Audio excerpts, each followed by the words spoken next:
कुछ दिनों पहले एक कमेंट आया था एक वीडियो पे कि भाई मगरमच्छ को पकड़ने के लिए कौन सी रस्सी का इस्तेमाल करें। तो दोस्तों, रस्सियाँ कई प्रकार की होती हैं, जैसे कि एक ये रखी हुई है, ये रेशम की रस्सी है ना। और ये वाली हो गई, ये नारियल की रस्सी है, ये गिरमा की रस्सी है, ये नायलॉन की रस्सी है, ये पॉलीप्रोपाइलीन है ना।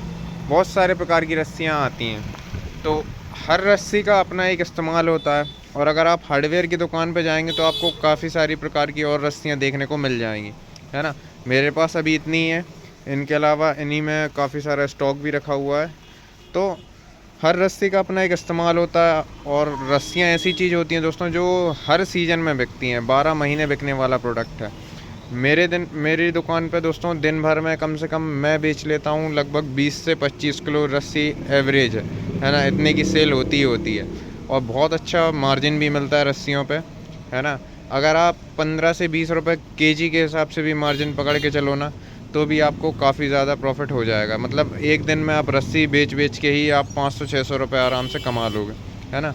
बाकी सामान पे अलग से प्रॉफिट है। तो रस्सियाँ अगर आपकी हार्डवेयर की दुकान है ना दोस्तों, तो रस्सियों की वैरायटी अच्छी खासी रखो। हाँ, इनको रखने के लिए थोड़ी साफ़ सफाई की ज़रूरत रहती है, वरना चूहे इनको काट के ख़राब कर देते हैं, है ना। तो ध्यान से रखो। बाकी रस्सियाँ ऐसी चीज़ हैं कि जो आप अपनी दुकान पर काफ़ी ज़्यादा बेच के प्रॉफिट कमा सकते हो, है ना। तो दोस्तों, हर एक रस्सी का एक अलग यूज़ होता है। जैसे अगर कपड़े सुखाने वाली रस्सी होती है तो वो या तो नायलॉन होती है या रेशम होती है ना। और जहाँ मजबूती की बात आती है, जैसे एक भाई ने कमेंट करके पूछा कि भाई मगरमच्छ को पकड़ने के लिए कौन सी रस्सी का इस्तेमाल करें। दोस्तों, अभी बारिश का मौसम है और आपके आसपास देखा होगा आपने कि नदियाँ बहती हैं ना अपने शहर के आसपास। तो नदियाँ उफान पे रहती हैं इस टाइम पे, और जो मगरमच्छ रहते हैं वो कहीं ना कहीं निकल के सड़कों पे आ जाते हैं या ऐसी जगह पहुंच जाते हैं जहां पे उन्हें नहीं होना चाहिए। तो उनको पकड़ा जाता है और पकड़ के सुरक्षित उनको नदियों में वापस छोड़ा जाता है।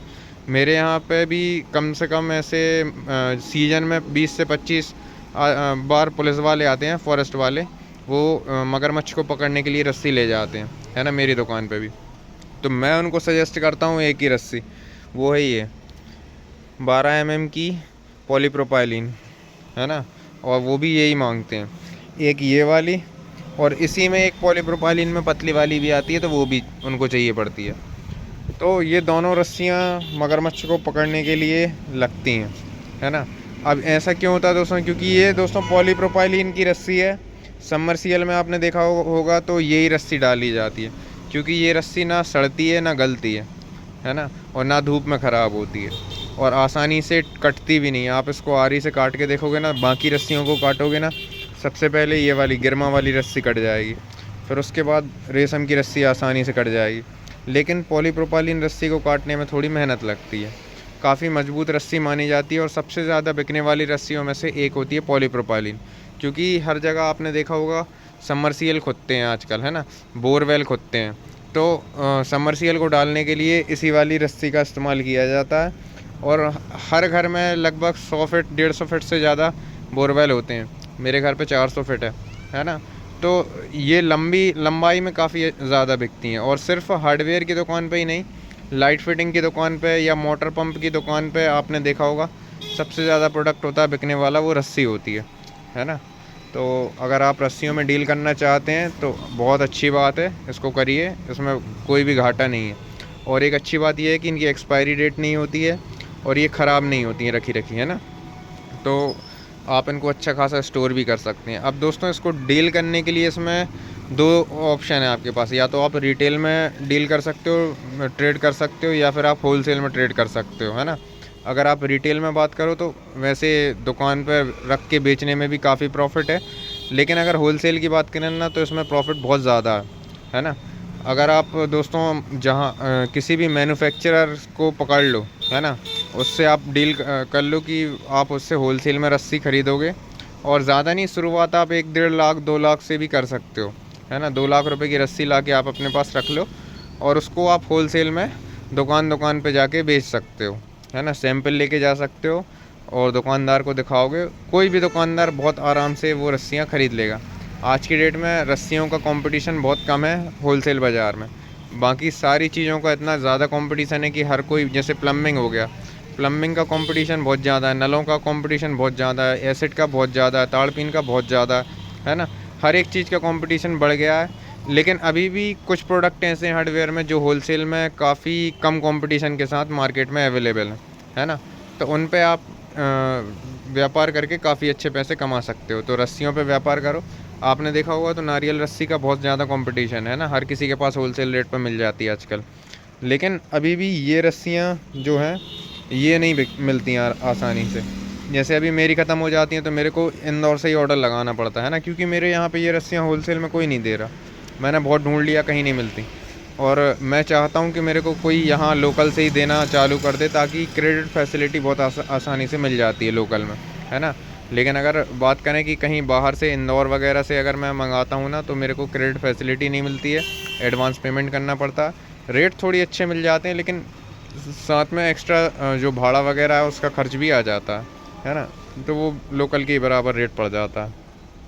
तो अगर आप लोग व्यापार करना चाहते हैं होलसेल में, आपको प्रोडक्ट समझ में नहीं आ रहा है कि आप कौन से प्रोडक्ट्स के साथ स्टार्ट करें, तो एक चीज़ तो ये रस्सी हो सकती है। दूसरी चीज़ आप ऐसी पकड़ लो जो हर एक हार्डवेयर की दुकान पे जनरल आइटम हो, जैसे कि मैंने आपको पहले भी बताया हुआ था। एक तो हो गया क्या आपका ना, ये वेस्ट पाइप है ना, ये हर जगह बिकता है और काफ़ी ज़्यादा सेल है इसकी, काफ़ी अच्छा मार्जिन है इसमें। दूसरा हो गया हथौड़ी, है ना, हथौड़ा और हथौड़ी, इनमें भी काफ़ी अच्छा मार्जिन है और सबसे ज़्यादा सेल होने वाले आइटम्स में से एक है ना। उसके बाद कोई भी एक दो तीन प्रकार के नल पकड़ लो आप। फिर उसके बाद आप अगर आपको और आइटम बढ़ाने हैं तो आप इंची टेप भी रख सकते हो, 3 मीटर और 5 मीटर के, है ना। और इसके अलावा भी और भी चीज़ें हैं, जैसे कटिंग व्हील हो गया ये वाला, है ना, 4 इंची में लोहा कटिंग व्हील, है ना। और जो मार्बल कटर ब्लेड आती है 4 इंची की, 5 इंची की, है ना, जो वुड कटर ब्लेड आती है, इन सब चीज़ों का सेल बहुत ज़्यादा होता है किसी भी हार्डवेयर या इलेक्ट्रिसिटी वाली दुकान पर, है ना। तो इन प्रोडक्ट्स के साथ आप होलसेल स्टार्ट कर सकते हो। उसके बाद आप मार्केट में सर्वे करो कि क्या डिमांड आ रही है मार्केट में, उस हिसाब से आप प्रोडक्ट की रेंज और कैटेगरी बढ़ाओ, है ना। और साथ में एक बात का ध्यान रखना कि अगर आप होलसेलिंग चालू करते हो तो किसी भी ऐसे प्रोडक्ट को आप अपने मेन्यू में ऐड मत करना, स्टॉक में ऐड मत करना जिसकी एक्सपायरी होती है ना। स्टार्टिंग में मत करना, धीरे धीरे जब आपका नेटवर्क बढ़ जाए, एरिया बढ़ जाए, सेल बढ़ जाए, उसके बाद फिर थोड़ा थोड़ा करके आप उसमें प्रोडक्ट ऐड कर सकते हो, एक्सपायरी वाले भी, है ना। तो प्रॉफिट कमाने के लिए बहुत सारे तरीके होते हैं, सिर्फ दुकान खोलने से प्रॉफिट कमाना हो ऐसा ज़रूरी नहीं है ना।